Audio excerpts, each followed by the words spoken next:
Hey, everybody. It's the Afterlife Collective. I'm Leah. I'm Josh. I'm Ulysses. And today we've got a fun topic, a really, really fun topic. I've been waiting to do this for a while. It is the Ouija board. Ooh. That was not rehearsed. That went really well, though. See, you guys catch me off guard all the time with silly stuff like that. Well, we try to keep it fun. You try to entertain me? A little bit. It's more like entertainment for us, rather Yeah. than Right, exactly. It's for our own needs. Nah. Yes. entertainment. I just happen to be involved in it, huh? Well, there you go. You're the better looking one out of all of us, I can tell you that. I mean, My face is built for radio. Yep. You have a radio face. Aw, poor Ulysses. I'm used to it. No, I always tease you guys all the time that, we're going to have to beat the women off the front porch. Where's the two handsome guys? I don't know. They went home.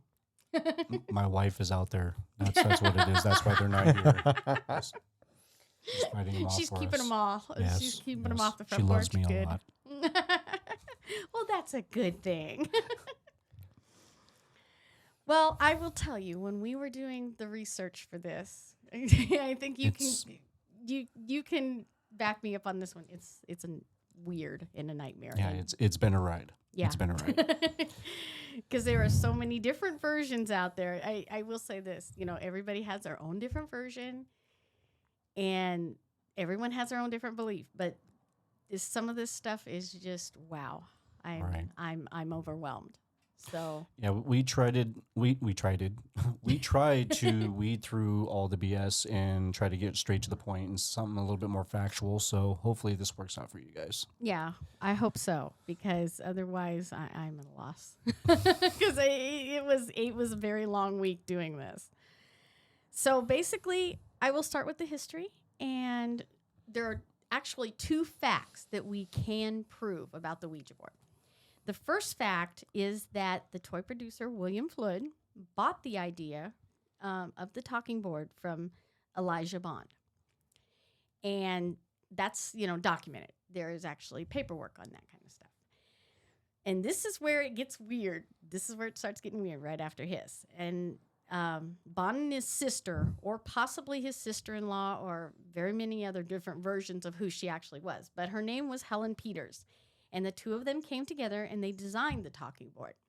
And they tried to get backers to pay for the, trying to get it to patentize it and do all that kind of stuff. And they went through like 3-4 years of trying to get this patent, but they could never get the money together. And I think a lot of that might have had to do with Helen Peters. She was a psychic medium, but a lot of people kind of, they thought more of her as a charlatan. That she'd been proven wrong a couple of times. So I think that might have had something to influence with them actually getting backers. But they did have 4 or 5 different backers trying. They just could never get it going. So eventually William Flood came in and bought it from them. And now some people do believe that Bond actually did patentize it, but he didn't. Because that is the second fact. The second fact is he actually did. It was William Flood that got the patent for the board. Some people do believe that, though, and there are if you look at Bond's gravestone, it's got the Ouija board on the back of it, and then it says patentee of the Ouija board. That is incorrect. He never actually got the patent rights for it. He is the inventor of it. Okay. And there was a group there was a group that donated that gravestone because he didn't have a gravestone like that before. And but and a lot of people will take there's different versions of that story too. That it was a spiritualist group that did it. It was a cult that did it, but it was actually the Talking Board Society that actually paid for the gravestone. But a lot of the spiritualist groups will tell you that it was a spiritualist group that did it, because I ran across a lot of that. But when it comes to the name, also the name Ouija board, Now, some people believe that's another weird one. Some people believe that Helen Peters asked the board what your name is, and it said Ouija. And when she asked, what does that mean? It spelled out good luck. Okay. The second version of that is that William Flood, who was known for playing with the Ouija board, asked the Ouija board what its name was, and then when he asked, well, what's that supposed to mean? It's supposedly Egyptian for good luck or good fortune. But who knows?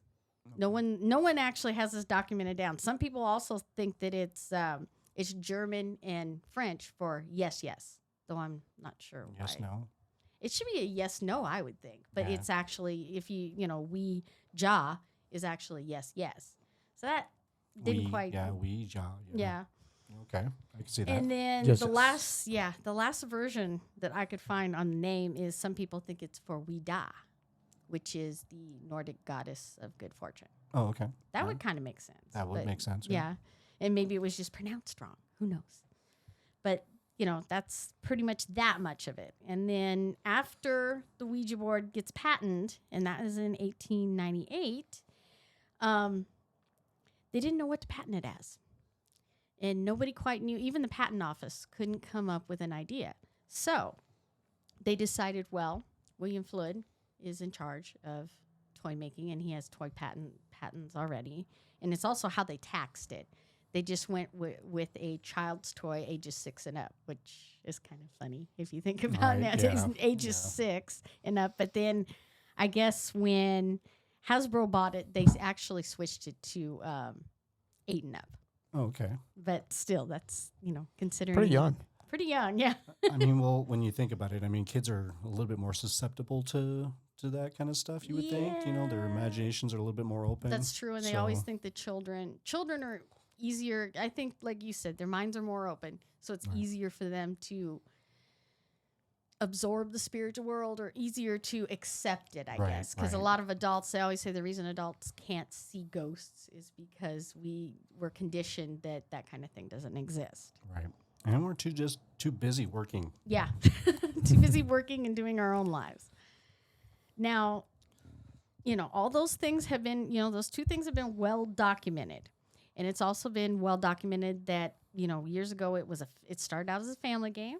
And then they had a date night game because Norman Rockwell actually painted a Saturday Evening Post of a guy and a gal with their knees together.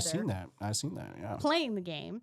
And then, for years too, it was a party game. And a lot of people would, like during the spiritual times, a lot of people would have the neighbors over, have dinner.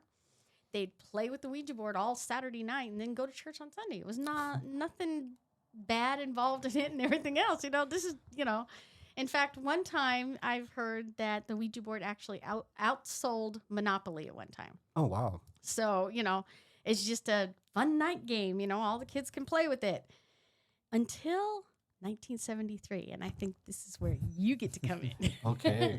All right. So I think the biggest part of the misconception when it comes to the board, before, after it was considered like just something, a toy, seance, thing, just a tool for paranormal investigators or anything like that, it got a really bad name right after the Exorcist came out, which is in 1973. That's what she's talking about.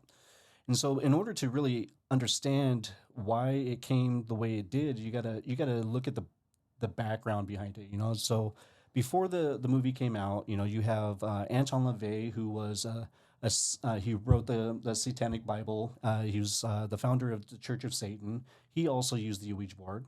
You got Aleister Crowley, who was an occultist. He used the Ouija board. Then you got the Manson murders, which were like in the 1969, at the end of all that was going on. And then the movie came out. And of course, the whole movie was based on a boy who was named Roland Doe.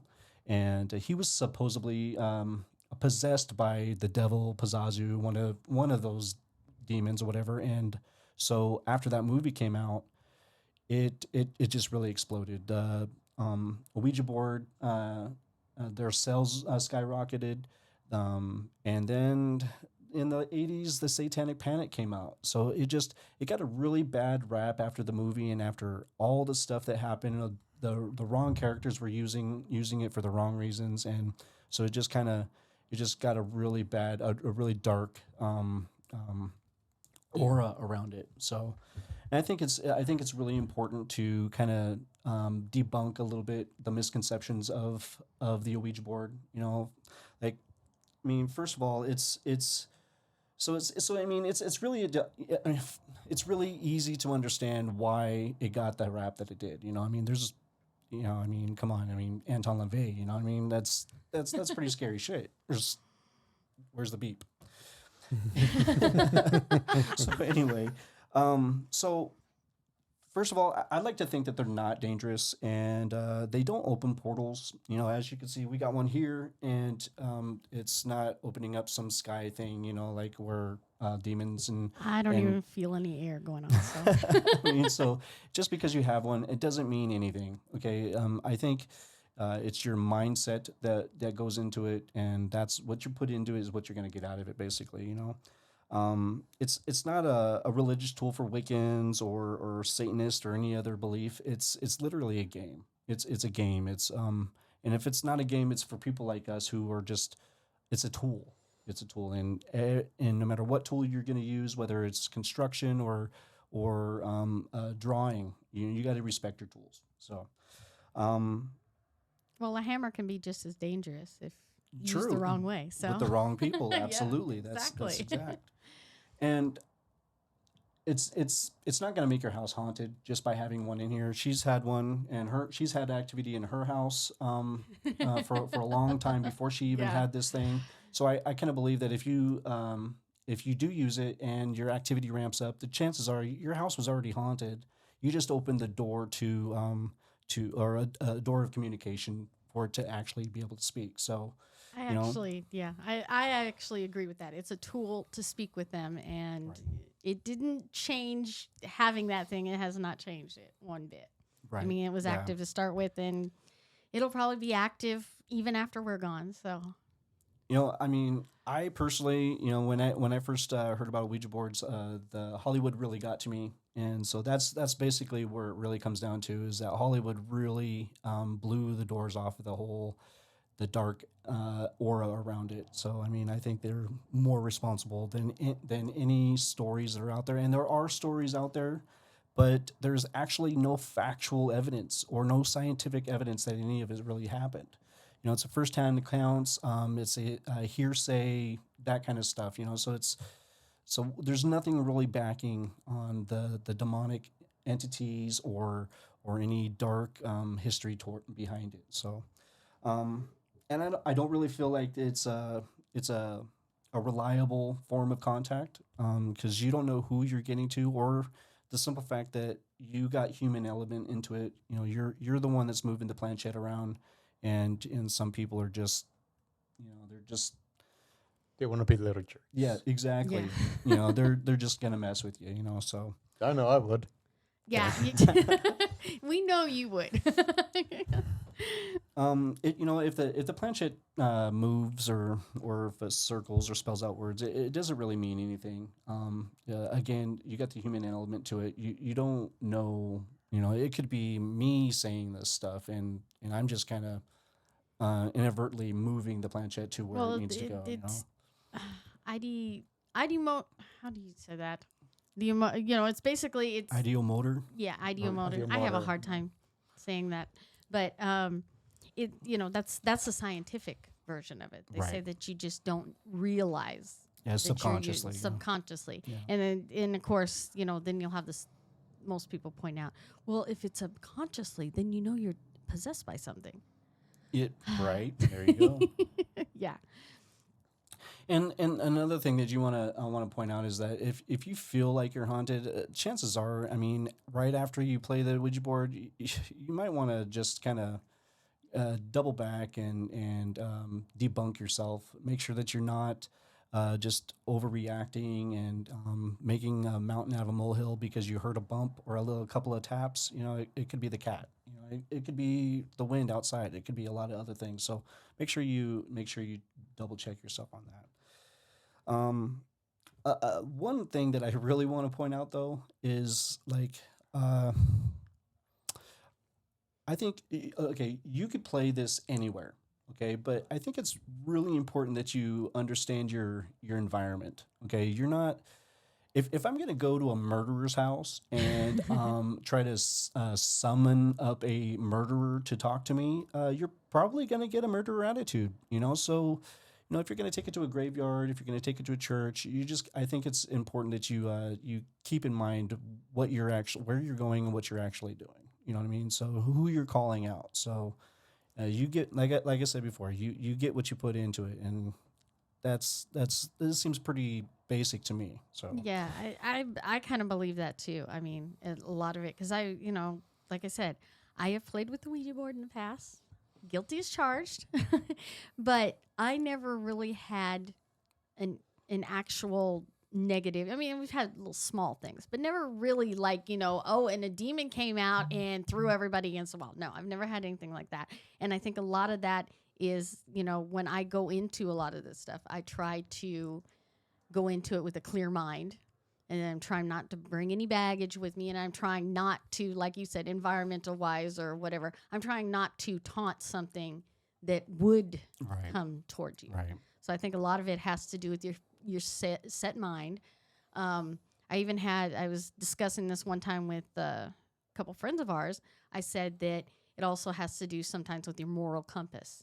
right, yeah, If you've got a strong belief in your religions and everything else, I don't think this isn't something that's going to bother you, right, right, But if you're somebody who, is looking for that kind of thing, well, right. then naturally you're going to bring something up. Yep, exactly. And I think that's a really good point. I think that if you're starting to feel like things are off and things are getting a little bit more dark than you want to, say goodbye and put it away. Yeah. And just back out of it. There's nothing wrong with that. Just be polite, say goodbye, thanks for the conversation, and out the door, man. I mean, that goes with any situation you're in. I mean, if you're not feeling it, then you should probably get out of it. Yeah. It's pretty basic. And which is another point that I want to bring up is like she was saying 6 and up, 8 and up. Do you really want to bring your kids in there? Yeah. I mean, not just so much as the whole ghost aspect, but what are you putting in your kid's head? You know what I mean? I mean, so you don't want any long-term effect out of that. At least as a parent, that's what I think of. I don't want my kids to be waking up in the middle of the night and freaking out because Pizzazu's coming to get me. Yeah. I don't, I mean, just use your brain, and use your head. I mean, Please be a good parent. just understand what you're getting into. So, and I think, I think it's just, when you're getting into it, just be respectful.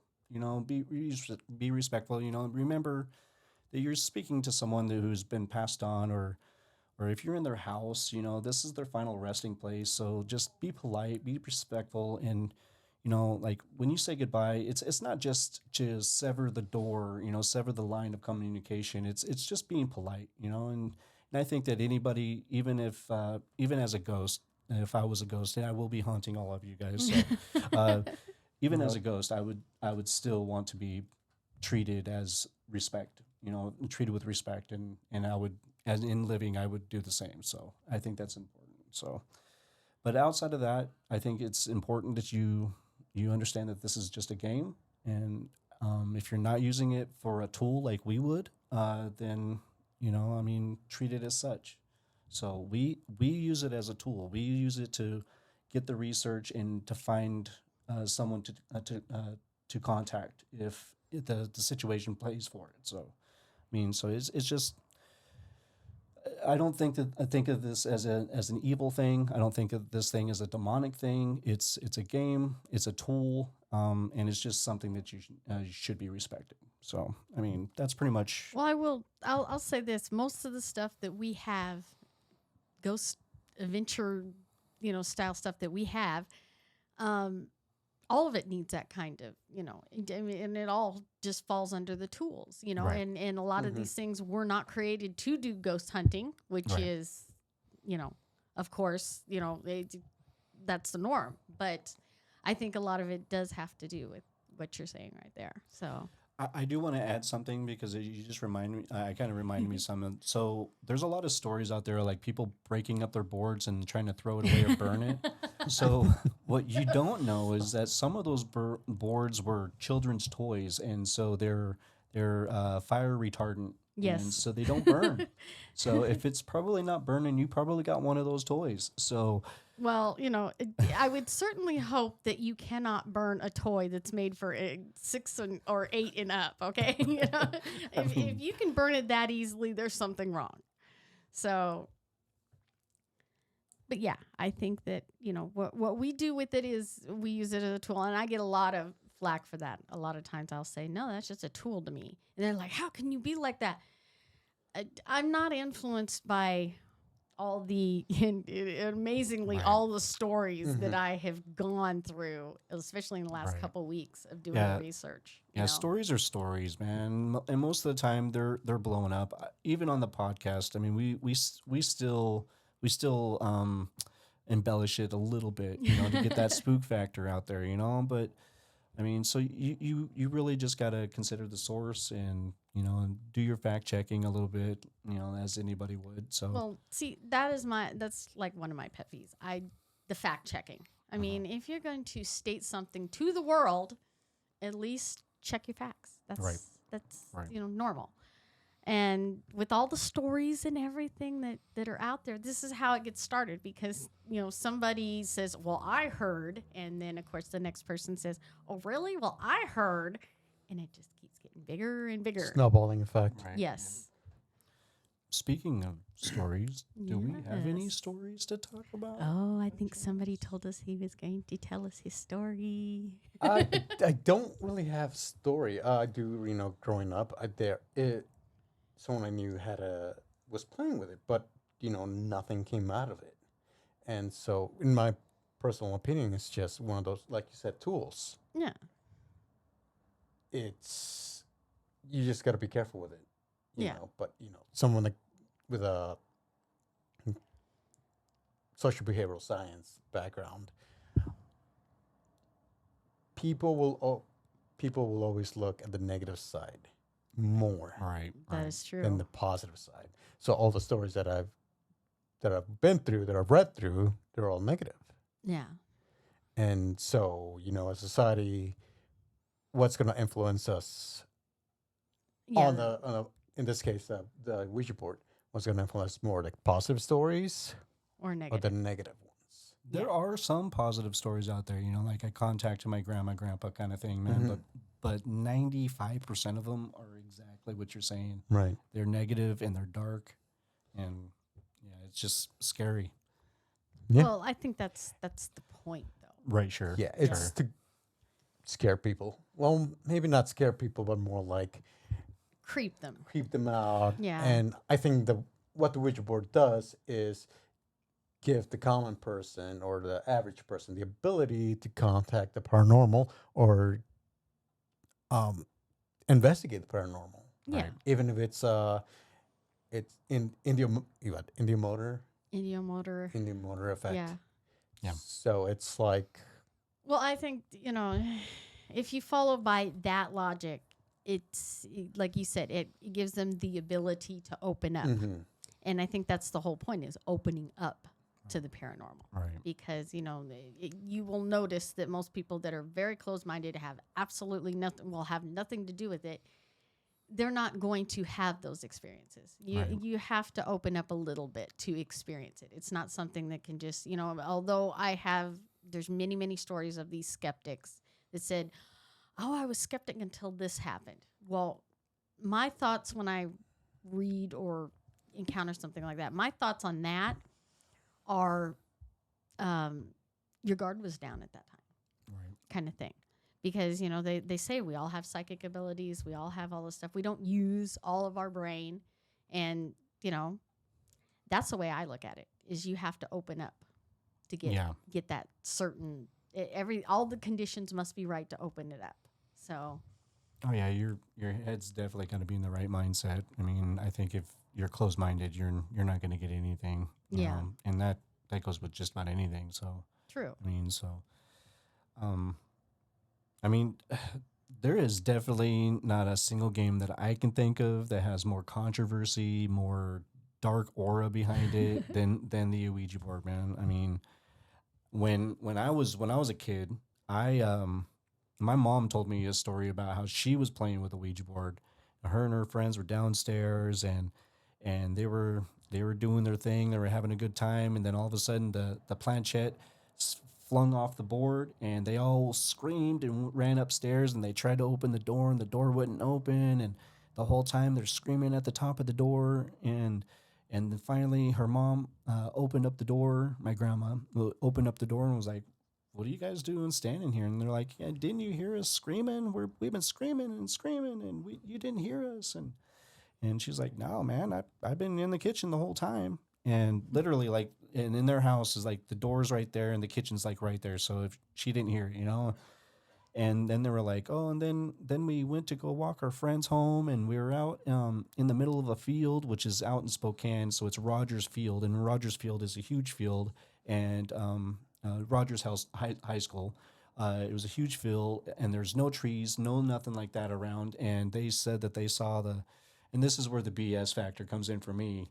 So they saw a shadow that had horns on it, and they said it was the devil, and they ran and screamed like little girls. But I mean, even though that is like, as an adult, I can see the complete fabrication of most of all that, but it still scared me to the point. And plus, seeing, like, I'm a big horror fan, so seeing all of those, it really put I was I was pretty scared about the Ouija board, man. I'll be honest. I was pretty scared about it, but I haven't, of all the experiences that I've had, I haven't had anything negative. And if anything happened at all, to be honest, it would be a lot of swirling on the planchette. Nothing happened. So, I mean, it's like I said, it's just a game to me. It's a game. Yeah. It's a tool to try to contact someone, and nothing more, nothing less. So I've had a couple small experiences. I mean, I think the worst one was I had a couple friends over, and we were, getting things back and forth and everything. And it was kind of talking to us and moving a little bit and everything. Everybody's like, they were kind of. We had one friend that was kind of, ooh, it's moving. Kind of that, kind of sarcasticness. And I think somebody asked something, and it didn't say anything. And my friend goes, "Well, that's a dead subject, isn't it?" He got a headache, and it did not go away. And we're like, "Oh, you see, that's what you did," Right. But that's probably about the extent of it, is him making a smartass comment, and it was Is it coincidence? You got to wonder, is it coincidence, or did that thing say, "Okay, you know what, we're gonna get you," Or just timing on his brain fault. Yeah, he suddenly had a brain tumor at that point, But no, you see, little things like that, you gotta wonder. Right. But I think a lot of that, like I said, has to do with opening up. He was being sarcastic, and Right. that's what you get. I think that's one of to be honest, as an investigator, it's really hard for me to decipher. Is this relative? The feelings that I'm feeling, is it relative to what we're doing, or is it just an everyday that, like, this just happened? Like the other day when we were at the cemetery, Yeah. I walked over a grave, and I immediately got sick to my stomach, and like I was dizzy, I was nauseous. But was it relative? I mean, was it had anything to do with me walking over that grave? Or was it just me hungry, or me? I mean, that's my biggest thing, is I hate embellishing, or oh my God, like Nick Groff, like, did you feel that? Yeah. Did you feel that?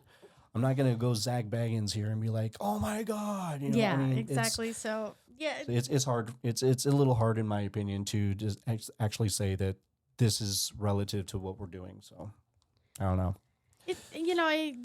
I have that. I'm the same way. It's like if something happens, I got to try and debunk it. Right. Yeah. Exactly. And there are times, I'm sitting there going, I tried everything, and this is no, that it wasn't that, you know. And then I'm sitting there scratching my head, and I remember one really time between me and Ulysses, we were standing out there trying to figure out next to we were at the Pioneer Cemetery, the Sela Pioneer Cemetery. We were trying to figure out, could walkie-talkies set off the EMF detector? And we kept going back and forth, and we were sitting there, and finally, you know, Vince goes, or it's a ghost. You know? We were to the point we were trying to debunk this so hard that we forgot, oh yeah, by the way, we're out here trying to find ghosts. But that's important, though. I mean, I kind of feel like being in this field, you have to be a skeptic believer. You have to, you know, I mean, of course, you got to be a believer, otherwise you wouldn't be doing it in the first place, right? True. Right. But at the same time, you don't want to sound like an idiot, and you don't want to sound like, oh, this is all real, when it really was just the wind, or it really was the walkie-talkie that set it off. You know what I mean? Yeah, exactly. You don't know, so you don't know. Yeah, so you keep it's important doing to do those experiments to debunk and to bring some real scientific evidence to what we're doing. True. So, you know, I go ape shit watching some of these people, because they're just like, you know, it's like, calm down. That, yeah, you know. we're trying to get a Discovery deal here. In terms of debunking, I actually have a story, and I've told you guys this. Basically, when I started out back in the late 2000s, I was with another group, and we started doing the EMF detector, and we noticed that it kept going off when we were asking questions. And so we're trying to figure out, you know, was it true? Was a spirit talking to us, or was it something else? And we realized maybe after 10, 15 minutes of communicating that it was the actual radar from the airport. Oh, yeah. Wow. That's why you can't go over to. That's why Tahoma. We cannot do Oh, anything there really you at go, yeah. Tahoma, because That makes you sense. got the airport. Then there's a tree that's decorated in the Tahoma Cemetery that is actually a cell phone tower. Really? Yes. Oh, I did And we not found know out the hard way. We Yeah. were doing that investigation early on. Yeah, early on. Oh, what? Probably a year and a half, 2 years ago Mhm. now. We went there and we tried, but he couldn't even get audio because it interfered with it so bad. So we got to the point we just kind of gave up, because there are some really cool stories that come out of there, but there's no way you can actually do an investigation there, just because of the interference, especially what equipment wise.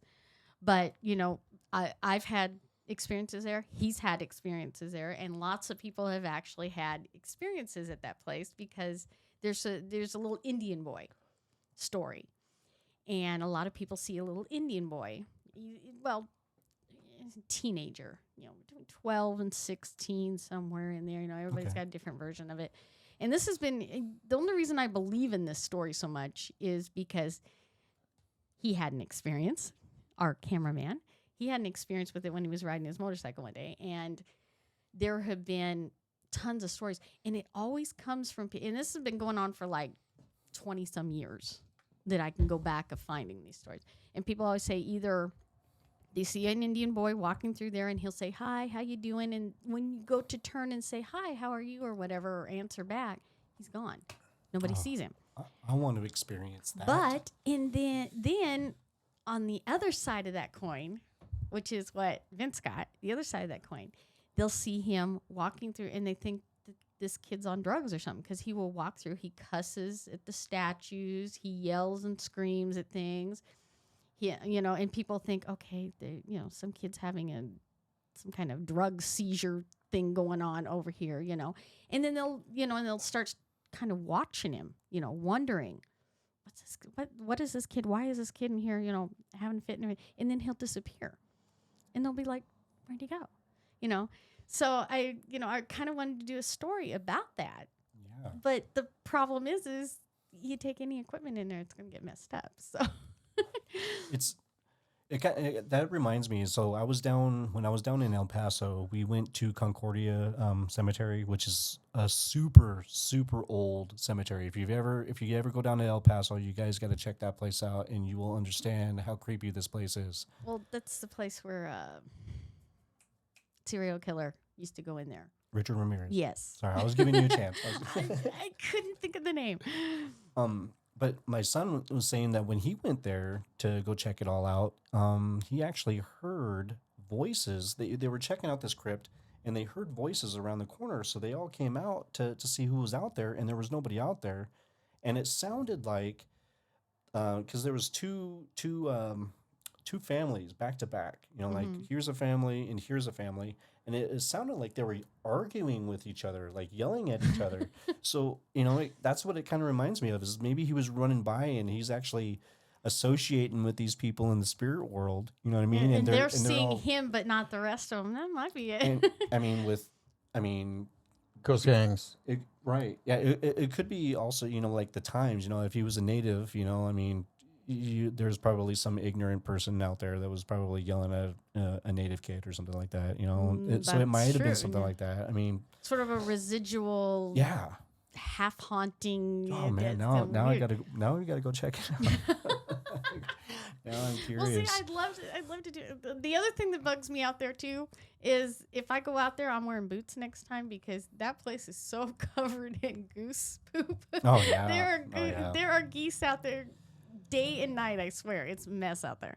But you know, that place, you know, I'd like to do something, but you know, it's like that's going to be one of those. If we go out there and check out stuff, I mean, it's just not going to be too much equipment, because nothing will work out there. Even if he could get audio from us, that'll be the next thing. You know, doing like a video out there, is because he kept getting this buzzing, and I think what it was is it had something to do with that cell tower. That would make sense. Yeah, definitely. But some of the more interesting things out there too is at night there are bats, and that is because years ago when the cemetery first got started, they actually did release bats, because there's an old sort of wives' tale, you might say. They would release bats into cemeteries because it would scare off the grave robbers. Oh, okay, yeah, sure. You know, because if you could swat, and yes, vampires. Yeah. Well, it's funny because I have seen those bats swarm on people sometimes. You know, they'll come swooping down at you, and I guess that would be a good. You know, if you were a grave robber and you had all these bats chasing you, I'd probably lead then too. You know, because I remember as a kid, the guy I was with at the time, they'd always chase after him. They never touched me, I guess, because I was short and didn't make a lot of noise, but. They would always swoop in at him, and you're like, damn it, leave me alone, you know. And I'd laugh at him at the time, and I'm like, you know, so that there's kind of really neat things going on out there, but it'd just be hard to do, you know, like an actual investigation kind of thing out there. See, in a situation like that, the Ouija board would probably be a good tool, because it's not electronic, and that's true. And it's very plain and simple. So that could possibly be an interesting little video you're thinking about there. Uh-oh. I see the wheels turning. The smoke is coming out of It's the smoke. That's what it is.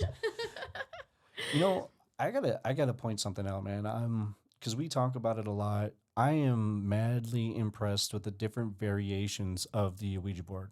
I mean, we have seen so many different designs and they're kind of fun. And my personal favorite is actually the Boston planchette. It's the one where it's just the planchette and it has a pencil in the front of it. Ah, yes. That I'm really curious to know about that, because it's like spirit writing. Is that what they call it? Cinecaz does it a lot. So it's spirit writing, or it's psychic writing. There's several different names for it, and it's escaping my thought right now. But yeah, I know what you're talking about. That's a big one. There's so many different versions of, you know, it's not so much the board, but different versions of Spiritual communication. writing. Spiritual writing. writing. Thank Spiritual you. writing. Thank you. See, this is why we keep him. Random knowledge. He's full of knowledge. There you go. Random, but pretty much useless. One thing that I didn't bring up, there is a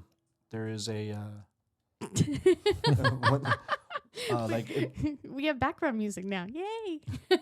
we were talking about the idiomotor Effects. abilities, and I think that if I'm remembering right, a lot of people would suggest writing geometrical shapes or doing geometrical shapes to prove that it's not them actually moving it around. Because I mean, having 3 or 4 people having the same exact movements to make yes. a A symbol of symbol, some sort. yeah, right. You know, so it's just I was trying to think of something technical, but I mean, man, this subject is so big. It is Oh, it is my so Lord, big. yes. There's so much out there. I highly recommend that you guys go out and you should do your own research and to make your own understandings. But I mean, we're just here just to kind of throw down some basics for you guys, and hopefully, you know, you kind of smooth over the bad to it. You know what I mean? You got to understand that it's just Hollywood. Hollywood really blew that out of the park, and don't let it get to you, man. You got to go out there and try it. But as all things, you know, you have to do things. You know, time and place is everything. You know, and your Use mindset. discretion. Right. You know, if you're going in there and you're depressed and you're sad and everything, that's probably not the right time for you to be doing it. So. Yeah, exactly. But other than that, I'm really kind of really excited to use this. I think we need to go to the cemetery now. So you know, it doesn't bother me nearly as much as it used to. After doing tons of research on it, it doesn't bother me. I just find out that there's a lot of stories out there, and most of them is BS. So it's just my opinion of it. To me, I look at it, a lot of it as just legend lore that have been blown out of proportion. Absolutely. So, you know, whether you like it or not, it's there. Try it. Right. You know, if not, then don't try it. You know. Yeah. I mean, And always just be courteous. Yes. Just be courteous. Yes. polite. Be Yes. polite. They Be were polite. once alive too. You know. exactly. And Exactly. we all know that we need a little more politeness in this world, Lord. It's that's one thing. That's one thing to say. It's almost to the point where, you know, when you see people being considerate to one another, they look at you like, what is wrong with you? Yeah. So, you know, just be considerate. Lately, you know. people, you know, the last few years has just been, and we've had a lot of negativity, I think, and Yeah. I think more positivity would be great to a Right. certain point. You Yeah. reap what you sow. So if you're Yep. putting it out there like that, then that's what you're gonna get. So Well, any ending thoughts? have fun. Yeah. Have fun. Be safe. And if you get possessed and haunted, don't call us. Or call us and we'll call be right us. there. Yeah, call us. Call us. We'll help you. One last thing. Yes. The biggest board is actually 3,168 square feet, and it was built in Salem, Massachusetts. Of course, it's got to be Salem. Of course, it's got to be Salem. I just thought I'd just throw that You out throw there. that. Did they get anything out of it? They did not read anything about if they actually caught anything, but that's pretty Well, big. you know what? One thing I'd love to do is get one of those little Arubas and one of the carpets. Because they there do you have those go. carpets. I'll see if this thing can actually. Because you always see those memes of everything was great until Aruba called up the demons. Yeah. There you go. Clean your house and summon the demon. Yeah. There you go. All in one sheet. Multitasking. Yep. All right. All right. Thanks everybody. Like and have- subscribe. And if you have any Definitely, stories, Yeah. what is your experience? We would like to know. What, Oh, yeah, absolutely. Oh yeah. If you ever used the Ouija board or if you ever used something else, let us know. Yeah. Because this would be Absolutely. fun. We could do like 2 or 3 different things, on talking sort of this, the Oh, yeah. spiritual communication in general. Yeah, there's lots of variations. Like Charlie is another one too. Yeah. Well, we could be here all day talking We about could. this stuff. We so. So thanks a lot, everybody, and we'll see you next time. See ya. Adios.